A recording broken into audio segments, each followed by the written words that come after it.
तो friend Redmi 6A का जो eMMC चेंज करने का जो प्रोसेस है, तो आज एक नया ट्रिक आपको दिखाएंगे और घुमा फिरा के मैंने वीडियो नहीं बनाया है। तो Redmi 6A का जो eMMC चेंज का जो YouTube में बहुत ही वीडियो है, लेकिन इस वीडियो में आपको कुछ ना कुछ नया मिलने वाला है। तो सबसे बड़ा चीज़ ये है, मैं घुमा फिरा के वीडियो नहीं बनाया है, आपको टाइम जो है ये बर्बाद नहीं होगा। तो चलिए सीधा सीधा आपको दिखाते हैं। तो मेरे पास जो है ये दो eMMC है, एक तो मैंने 5A से लिया हूँ और एक जो है ये 6A में है। 6A का जो eMMC है ये माइक्रोन का है और ये जो देख रहे हो ये सैमसंग का है। ये 5A से मैंने लिया है। तो माइक्रोन का तो मैक्सिमम जो होता है ये ख़राब हो जाता है, तो फिर भी एक बार आपको चेकिंग करके दिखाते हैं जो माइक्रोन का eMMC है ये ठीक है या ख़राब हो गया है। तो चलिए, जो ये वाईफाई है मैं कनेक्ट कर लिया है। इसके बाद माइक्रोन का जो eMMC है जो 6A में लगा हुआ था उसको चेकिंग करके दिखाता है। तो ये वाईफाई का जो eMMC टूल बॉक्स है मैंने ओपन कर लिया है। तो चलिए इसको आइडेंटिफाई करते हैं, रीड करता है या नहीं करता है देखते हैं। तो फ्रेंड देख सकते हो ये पूरा के पूरा जो है एरर आ गया है, तो eMMC टोटली ख़राब हो गया है। तो इस सेट को रेडी करने के लिए तो एक नया eMMC इंस्टॉल करना पड़ेगा प्रोग्रामिंग करके, नहीं तो दूसरा कोई मोबाइल से इसको लेना पड़ेगा एक eMMC को। तो इसलिए मैंने एक Redmi 5A से eMMC को रिमूव करके रिबल करके रखा है। तो चलिए उसको कनेक्ट करके देखते हैं।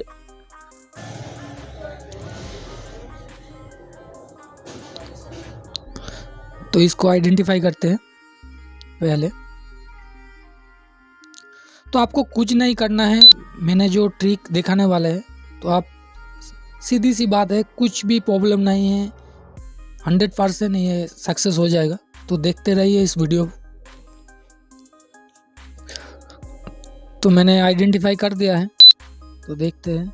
तो ये फ्रेंड देख सकते हो ये eMMC ठीक ठाक ही है। इसके बाद हेल्थ चेकिंग एक बार कर लेते हैं, ज़रूरत नहीं है फिर भी आपको दिखाते हैं।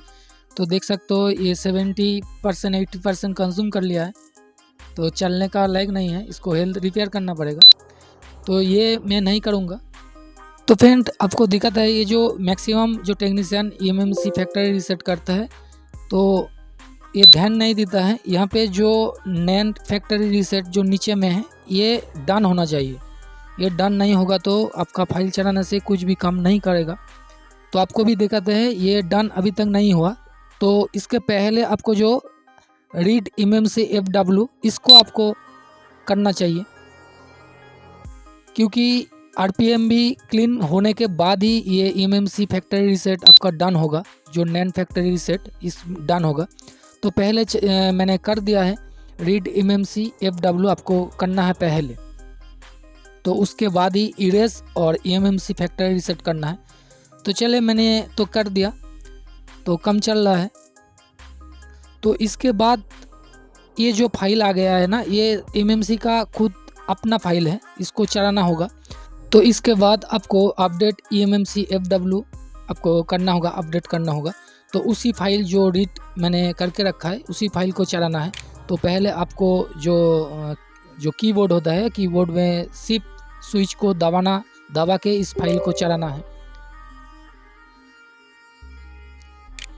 और नहीं तो विदाउट आपको नेट यूज़ करना पड़ेगा। नेट कनेक्ट नहीं रहना चाहिए कंप्यूटर में, है तो कुछ भी बात नहीं है, शिफ्ट दबा के आपको इस फाइल को चलाना है। तो इस फोल्डर को दिख नहीं सकते क्योंकि ये OBS से मैं रिकॉर्डिंग कर रहा हूँ, टोटली फोल्डर नहीं आता है। तो मैंने चला दिया फाइल को, तो अपडेट हो रहा है।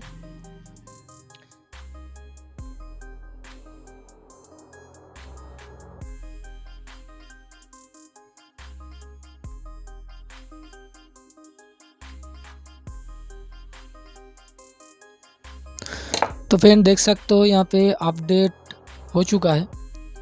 तो इसके बाद जो करना है, जो eMMC फैक्ट्री रीसेट आपको अभी कर देना है। तो चलिए करते हैं। तो आप देखेंगे ये जो नैन फैक्ट्री रीसेट जो हो तो आपका डन जो ऑप्शन है ये आ गया है। तो इस अभी जो है ये फैक्ट्री रीसेट हो गया है सक्सेस। तो इसके बाद आपको इरेज कर लेना है।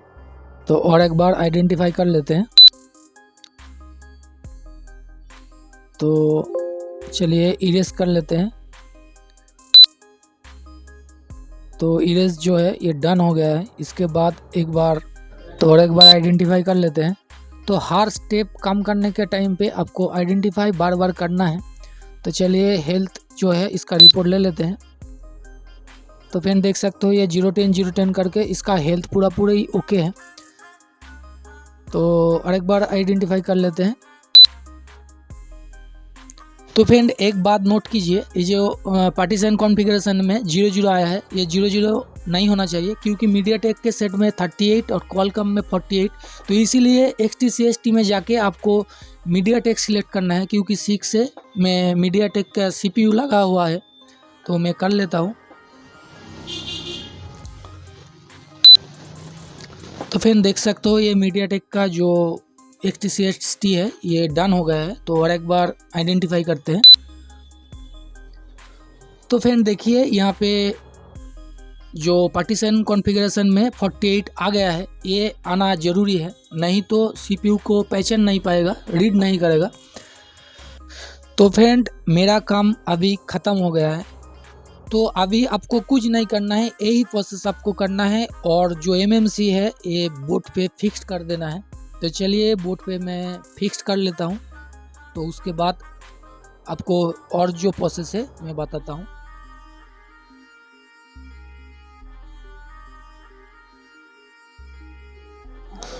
तो फ्रेंड मैंने बोर्ड पे इंस्टॉल कर देता हूँ IC को।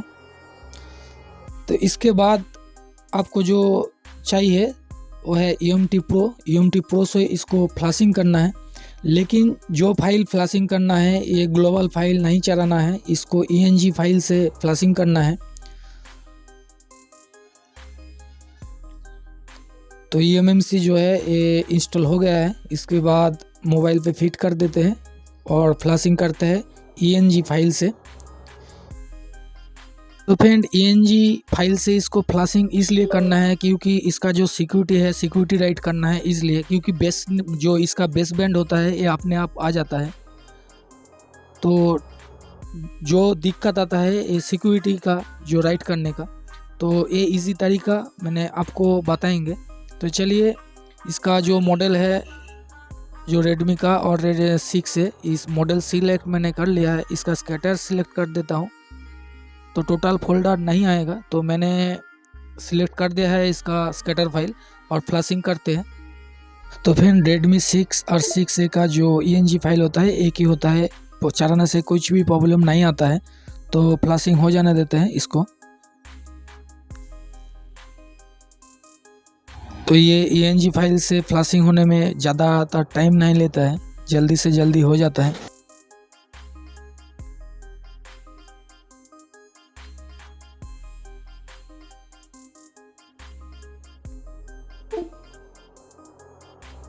तो टोटल फ्लैशिंग हो गया है फ्रेंड। तो अभी ऑन करके देख लेते हैं।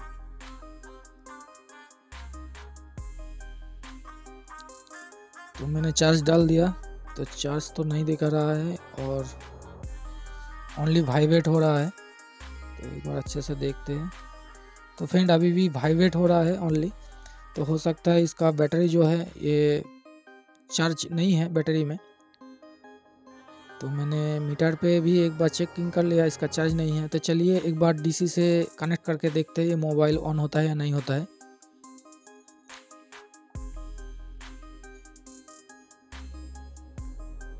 तो फ्रेंड देख सकते हो ये मोबाइल ऑन हो गया है, क्योंकि ENG फाइल से जो फ्लैश किया इसलिए इंजीनियरिंग रोम से ये ऑन होगा।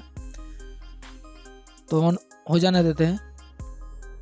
तो ये टेक्स्ट मोड में ऑन हो गया है, लेकिन चाइनीज़ भाषा आ गया है। तो मेरे को तो अच्छे से ये मालूम नहीं है चाइनीज़ भाषा, थोड़ा टाइम लगेगा। तो मैंने इंग्लिश जो है ये भाषा कर लिया है। और ये देखिए बेस बैंड इसका जो है ये आ गया है। तो फ्रेंड अभी जो है इस पर कुछ नहीं करना है, ये सिक्योरिटी डालना है, राइट करना है। तो आप सिक्योरिटी कहाँ से कलेक्ट करना है, ये जो शील्ड है, शील्ड के ऊपर एक स्टिकर लगा हुआ है, खुद इस मोबाइल का जो सिक्योरिटी है एक दिया हुआ है, तो एक से आपको 2 कन्वर्ट करना है। इसलिए एक UEFI एंड्रॉयड टूल्स में जाके सिक्योरिटी में जाना है और जो IMI जो है इसमें टिक लगा के एक सिक्योरिटी आपको डालना है, टाइप कर देना है। तो टाइप करने के बाद आपको ये दूसरा जो सिक्योरिटी है ये अपने आप आ जाएगा। तो इसमें से कॉपी करके आपको EMT Pro से इसको राइट करना है। तो सबसे अच्छा तरीका है कस्टमर से इसका बिल या बॉक्स ले लेना चाहिए आपको, क्योंकि सिक्योरिटी जो होता है इनलीगल होता है। आपको दूसरा कोई सिक्योरिटी इसमें नहीं डालना है, तो आपका जेल भी हो सकता है, ये नोट कीजिएगा। तो चलिए मैंने एक सिक्योरिटी इसमें डाल दिया है, अपने आप 2 आ गया है, दूसरा जो सिक्योरिटी है इसमें आ गया है। तो इस टूल्स का और कुछ कम नहीं है। इसके बाद मेरे को EMT Pro ओपन कर लेना है। तो मैंने ओपन कर लिया है और टूल्स FRP में जाके यहाँ पे जो मॉडल है मैंने सिलेक्ट कर लिया 6 से। इसके बाद देखिए ये टूल्स में जाके यहाँ पे MI 1 या 2 दोनों को मैंने सिलेक्ट कर लिया और मीटा न्यू में आपको सिलेक्ट कर देना है। जो IMI 1 है उसके ऊपर ही आपको ऑप्शन मिलेगा मीटा न्यू, उसमें सिलेक्ट कर दिया मैंने। और ये पहला जो सिक्योरिटी है एक एक करके 1 या 2 में आपको पेस्ट कर देना है। तो मैंने एक को पेस्ट कर दिया है, अब दूसरा को पेस्ट कर देता हूँ। तो मैंने दूसरा को भी पेस्ट कर दिया है। तो अभी आपको कुछ नहीं करना है। यहाँ पे जो रिस्टोर ऑप्शन है नीचे में IMI जो 2 है, 2 के नीचे में जो रिस्टोर ऑप्शन है, रिस्टोर में आपको क्लिक कर देना है और आपको मोबाइल का जो वॉल्यूम अप डाउन है उसको प्रेस करके आपको कनेक्ट कर देना है। आपको कुछ नहीं करना है। तो अब जो करना है ये वॉल्यूम अप डाउन दबा के केबल को कनेक्ट कर देना है। तो चलिए केबल को कनेक्ट करते हैं।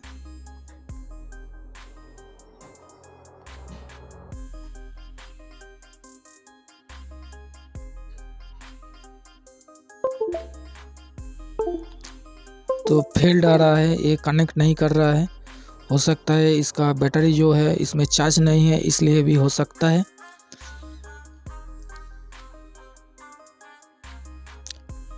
क्योंकि सिक्योरिटी राइट करने का टाइम पे थोड़ा बैटरी पे चार्ज होना ज़रूरी है। तो और एक बार कोशिश करते हैं।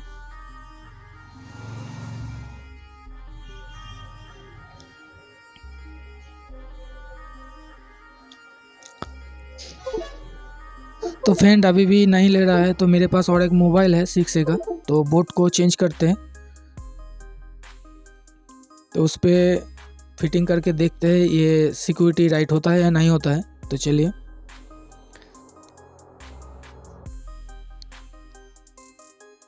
तो अभी कनेक्ट करके देखते हैं और एक बार। तो फ्रेंड देख सकते हो ये कनेक्ट हो गया है और सिक्योरिटी भी जल्दी से जल्दी ले लेगा, ये ज़्यादातर टाइम नहीं लेता है। और जो दूसरा जो प्रॉब्लम हो रहा था ये बैटरी से ही हो रहा था, चार्ज नहीं होने के कारण। तो फ्रेंड देख सकते हो ये सिक्योरिटी भी आ गया। तो अभी आपको कुछ नहीं करना है। तो एक बार मोबाइल ऑन होने के बाद आपको देख लेना है ये सिक्योरिटी हो गया है या नहीं हुआ है। तो फ्रेंड देख सकते हो ये सिक्योरिटी आ गया है। तो फ्रेंड अभी जो काम हुआ है ये 99% काम हुआ है, 1% बाकी है। तो अभी जो करना है इस मोबाइल को ग्लोबल फाइल से इसको फ्लैशिंग करना है।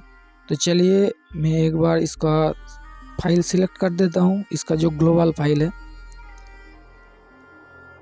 तो अभी जो दिख रहा है ये NG फाइल दिख रहा है, तो थोड़ा ध्यान दीजिए। यहाँ पे देखिए फ्रेंड ग्लोबल फाइल आ गया है, मैंने सिलेक्ट कर लिया है। तो अभी इसको फ्लैशिंग करूँगा। तो एक बात नोट कीजिए, ये फ्लैशिंग होने के बाद आपको मोबाइल को ऑन नहीं करना है, क्योंकि एक रेजिस्टेंस ओपन करना है। ये बात ध्यान दीजिए, क्योंकि टोटल फ्लैशिंग हो जाने के बाद इसको ऑन नहीं करना है। तो फ्रेंड ये फ्लैशिंग हो जाना देता है, उसके बाद जो रेजिस्टेंस है, ये कौन सा रेजिस्टेंस है आपको बताएंगे और कौन सा रेजिस्टेंस रिमूव करना है ये भी आपको दिखाएंगे और ऑन करके भी आपको दिखाएंगे।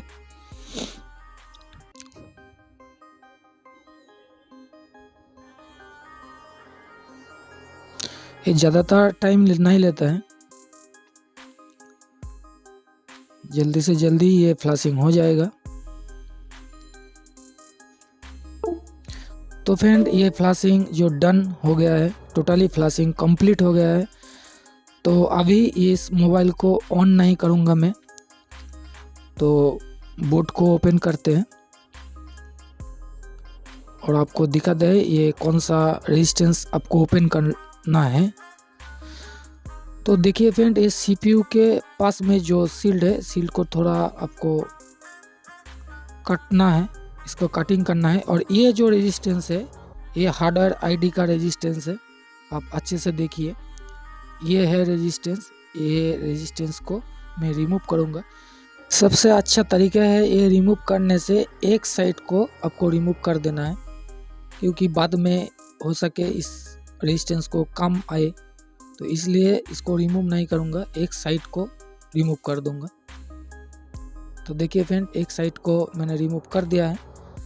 तो अभी इस मोबाइल को ऑन करके देखूँगा। तो आपको भी यही काम करना है, आपको फ्लैशिंग करने के बाद ये मोबाइल ऑन नहीं करना है, इस रेजिस्टेंस को ओपन करने के बाद ही आपको ऑन करना है। तो चलिए ऑन करके देखते हैं। तो फ्रेंड देख सकते हो ये मोबाइल ऑन हो गया है। तो आपको टोटली ऑन करके दिखाता हूँ। तो फ्रेंड आज का वीडियो आपको कैसा लगा कमेंट करके ज़रूर बताना, और नया जो फ्रेंड है मेरे चैनल पे आए हैं तो सब्सक्राइब करके रखना, क्योंकि इसी तरह मैं अच्छे वीडियो लेकर के आता हूँ आपके लिए। और हो सके तो एक लाइक भी दे देना, क्योंकि एक वीडियो बनाने में बहुत ही मेहनत करता हूँ। तो आज के लिए इतना ही, थैंक यू, मिलते हैं नेक्स्ट वीडियो में।